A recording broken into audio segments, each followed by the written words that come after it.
Bien, nous venons de vivre une deuxième étape, la plus longue du Tour cycliste de Franche-Comté, une étape extraordinaire, une étape qui aurait pu des fois paraître peut-être insipide parce qu'il y avait une grande longueur, mais une étape qui était haletante tout au long.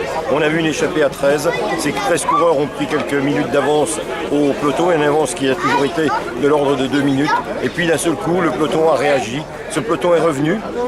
Sentant le danger, eh bien, 2 coureurs sont sortis de ce peloton.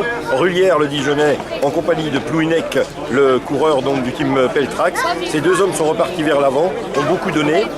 Et puis, d'un seul coup, l'entente n'était pas cordiale entre les deux. Rullière s'est laissé distancer. Et de derrière, 2 hommes revenaient pour reprendre donc Rullière et ensuite se retrouver à 4 devant. De ces 4 coureurs, l'un était distancé et ils étaient à 3.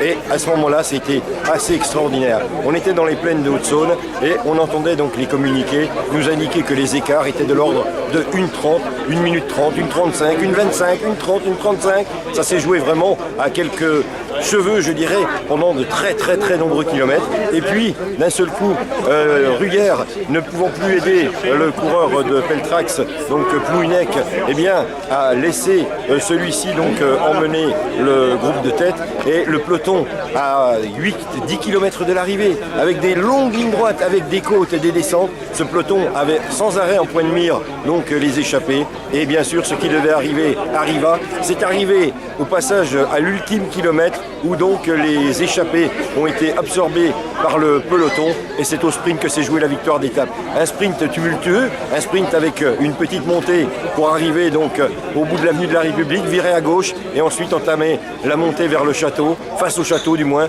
Et là, donc c'est un Hollandais, Geerts, qui est venu remporter une magnifique victoire. On a eu donc un Melvin Rullière qui est venu lui aussi prendre un maillot, le maillot de la combativité. Plouinec a pris le maillot donc le maillot vert au point, alors que son coéquipier, le Breton, lui a 2 maillots.